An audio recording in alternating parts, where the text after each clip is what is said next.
Ассаламу алейкум. Биз эле азыркы учурда биздин жердештерибиз жаңы муктаж болгондуктан этномедиа өзүнүн кичинекей уста салымын кошконго келдик. Биз бул менен эмнени айткыбыз келди? Биз мына жаңы атабыз келген жок. Жөн гана ошол видеону көрүп силердин мекенчил тууганчылык сезимиңер ойгонот деп ишенебиз. Ошондуктан кичине болсо да өз салымыңарды кошуп кеттиңиздер. Буюрса баары жакшы болуп аткен биз силер мененбиз.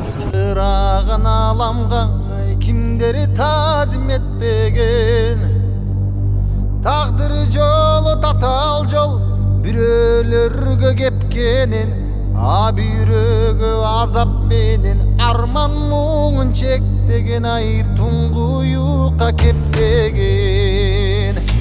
Жаралганда дүйнөгө жаңжал салып ыйламай,